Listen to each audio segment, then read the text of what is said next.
90 का दशक हम में से कईयों की लाइफ का ऐसा गोल्डन पीरियड था जिसके साथ हमारी खूब यादें जुड़ी हुई हैं।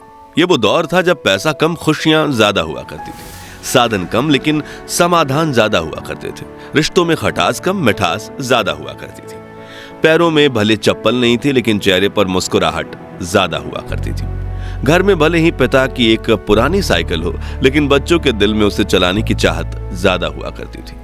कहते हैं कि गुजरा जमाना लौट कर नहीं आता, लेकिन हम कुछ पलों के लिए समय में पीछे जाकर उस जमाने की यादों को जरूर जी सकते हैं। और आज के इस खास वीडियो में हम आपको ले चलेंगे 90 के दशक के उस दौर में जिसे देख आपके बचपन की यादें ताजा हो जाएंगी, आंखों में खुशी के आंसू भर जाएंगे और दिल कहेगा वो दिन भी क्या दिन थे। तो चलिए चलते हैं इस सुहाने सफर पर। आपको याद है उस वक्त माँ ईंट और मिट्टी से बने चूल्हे पर आग जलाकर खाना बनाया करती थी और शाम होते ही बच्चे खाने का इंतजार करते हुए माँ के साथ आंगन में बैठ जाते। चूल्हा जलाने के लिए खेत से पतली सूखी लकड़ियां तोड़कर लाई जाती थीं और जिसके घर में गाय भैंस हुआ करती थी वो उनके गोबर के उपले या थेपड़ी बनाकर उन्हें सुखाते थे, फिर चूल्हा जलाने के लिए उनका इस्तेमाल होता था।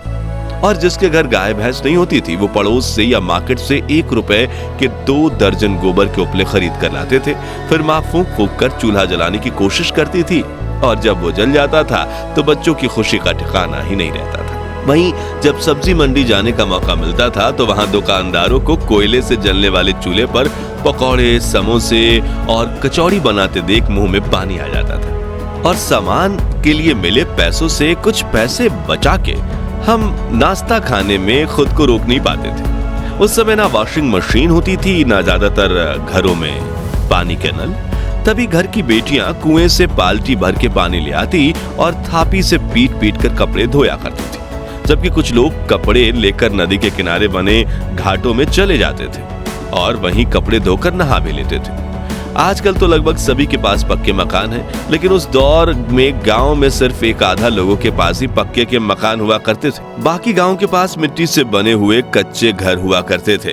और आपको बता दूं कि जब दीपावली का त्योहार आता था तो लोग अपने इन्हीं घरों की मिट्टी और गाय के गोबर से लीपा पोती किया करते और इसे काफी शुभ माना जाता। लोगों के घरों की दीवारें आला या ताक कहे जाने वाले ऐसे स्थान जरूर दिख जाते थे जहां छोटी चीजें बहुत रखी जाती थी। घर की चाबियां और शाम को जलाने वाले दिए इसी पर रखे जाते थे, लेकिन अब नए घरों में इनकी जगह ड्रेसिंग टेबल या डिजाइनर अलमारियों ने ले ली है। तस्वीरों में दिख रही ये चिड़िया उन दिनों खूब दिखा करती थी, लेकिन आज ये विलुप्त होने की कगार पर पहुंच गई है। आपने इस चिड़िया को आखिरी बार कब देखा था और इसके मधुर ध्वनि का दीदार किया था? कमेंट्स में बताइए।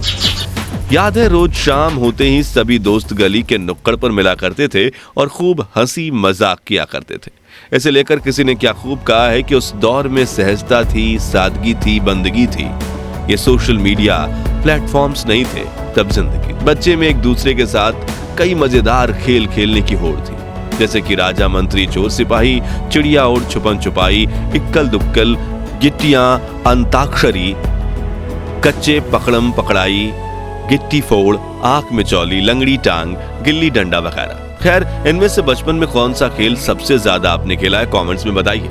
और अगर बचपन में आपने ये खेल नहीं खेले तो आपने 90s के बचपन का एक सुनहरा दौर मिस किया है। वहीं ये माचिस की ताश देखकर आप में से कुछ लोगों की आंखें भर आएंगी। ये ताश वही बच्चे बनाते थे जिनके पास ताश की गड्डी खरीदने के पैसे नहीं होते थे, लेकिन अपने रूल्स के साथ अपनी ताश खेलने का मजा ही कुछ और था।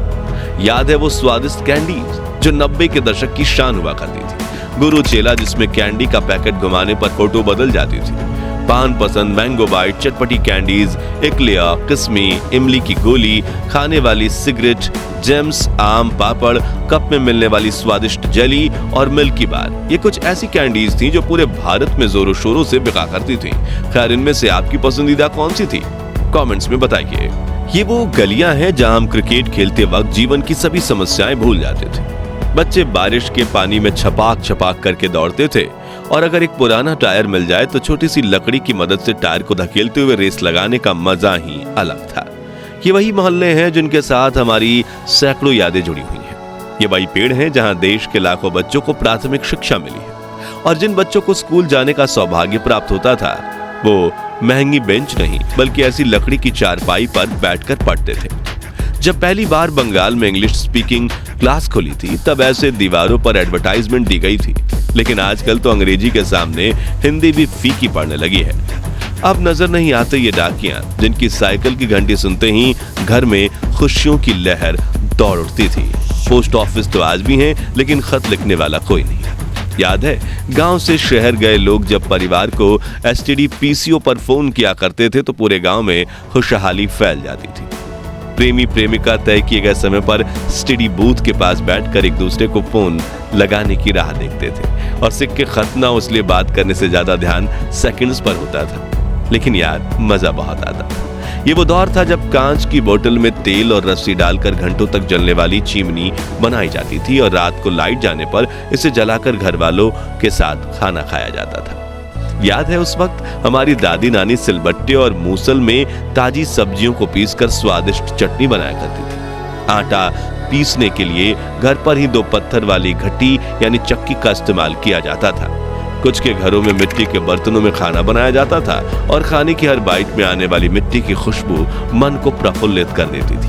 बर्तन भी स्टील के नहीं थे बल्कि लोहे, तांबे, पित्तल और कांसे के हुआ करते थे और डाइनिंग टेबल की जगह जमीन पर बैठकर हाथ से खाने का मजा ही कुछ और था। चलिए अब हमारे प्यारे राजस्थान में चलते हैं और 90 के दौर की कुछ ऐसी यादों को ताजा करते हैं जिनके बारे में शायद आजकल के बच्चे को पता तक नहीं होगा। तो उस वक्त राजस्थान के गांव में कई लोक नृत्य करने वाले समूह आया करते थे, जिनमें कुछ लोग स्वदेश में बने म्यूजिक इंस्ट्रूमेंट्स बजाया करते थे और कुछ उस मधुर धुन पर नृत्य करके गांव के बच्चे बूढ़ों का दिल मोह लिया करते थे। गांव शहरों में कठपुतली का खेल भी होता था, जिसमें कलाकार लकड़ी से बने गुड्डे गुड़ियां नचाकर खूबसूरत कला का प्रदर्शन करते थे। लेकिन समय के साथ ये कला ठंडे बस्ते में चली गई। मोबाइल फोन और वीडियो गेम्स के जमाने में बच्चे असल मनोरंजन भी भूल गए और जिन कलाकारों को कठपुतली का खेल देखने में दर्जनों लोगों की भीड़ जमा होती थी, उनकी आज कुछ दर्शकों के लिए भी आंखें तरस गईं। याद है उस वक्त ट्रांसपोर्ट के लिए ज्यादा वाहन नहीं हुआ करते थे, इसलिए कई लोग बैलगाड़ी और ऊंट गाड़ी से सामान को यहां से वहां पहुंचाने का काम करते थे और रोजी रोटी देने वाले जानवर की देखभाल अपने बच्चों की तरह करते थे। 90 के दशक के गोल्डन टाइम की बात करें तो ट्रेन का जिक्र ना हो ऐसा तो हो ही नहीं सकता। उस वक्त सिर्फ कुछ लोग जहाज में सफर कर सकते थे, इसलिए देश की 99.99% जनता के लिए दूर सफर करने के लिए ट्रेन सबसे पसंदीदा साधन हुआ करती थी। एसी वाले डब्बे तो नहीं थे, लेकिन मन में सफर करने की चाहत जरूर थी, जो यात्रा को खूबसूरत बना देती थी। उस वक्त बस से सफर करने की खुशी भी कुछ कम नहीं थी। नौकरी पर जाना हो या कॉलेज, शहर में जाने के लिए बस एकमात्र सस्ता जरिया थी। सुबह सुबह बस स्टैंड पर बड़ी लाइन लग जाती थी। उस वक्त तो गाय बैल को भी सड़क पर घूमने की आजादी थी। दोस्तों आजकल की शादी बारात में दूल्हा जितनी महंगी गाड़ी में बैठता है उसका उतना ही ज्यादा भौकाल माना जाता है, लेकिन उस वक्त के दूल्हे सज धज कर घोड़ी चढ़ते थे और ढोल नगाड़ों के साथ बारात लेकर शादी करने जाते थे। दूल्हे के यार दोस्त तो मानो अपने दोस्त की शादी को एक त्योहार की तरह मानते थे और पूरे जोश के साथ बारात में नाचकर शादी में 4 चांद लगा देते थे। कोई ज्यादा अमीर होता था तो कोई ढोल नगाड़ों के साथ बैंड भी बुलाता था, जिसमें बड़े से लाउड स्पीकर लगे होते थे और बैंड वाला गायक हर आवाज में ऐसे गाने गाता था कि बारातियों के पैर रुकने का नाम नहीं लेते थे। वहीं कुछ लोग इन लाउड स्पीकर्स का इस्तेमाल अपनी दुकान के प्रचार प्रसार में भी करते थे, जिसमें वो अपनी ही आवाज में कुछ पंक्तियां कहकर उसे कैसेट में चला देते थे। खैर दोस्तों, हमारा वो सुनहरा बचपन तो वापस लौट कर नहीं आने वाला, लेकिन हम अपनी यादों को ताजा करके कुछ पल की खुशी का अनुभव जरूर कर सकते हैं। तो अब आप भी कमेंट सेक्शन में अपने बचपन की ऐसी यादें बताइए जिन्हें याद करके आपकी आंखों में खुशी के आंसू आ जाते हैं। और ये वीडियो अच्छा लगा हो तो इसे लाइक और शेयर करके 21,000 लाइक्स के लक्ष्य को हासिल करने में हमारी मदद कीजिए और इस सीरीज के अगले पार्ट के लिए चैनल को सब्सक्राइब करके पास वाली घंटी जरूर बजा दीजिए। धन्यवाद।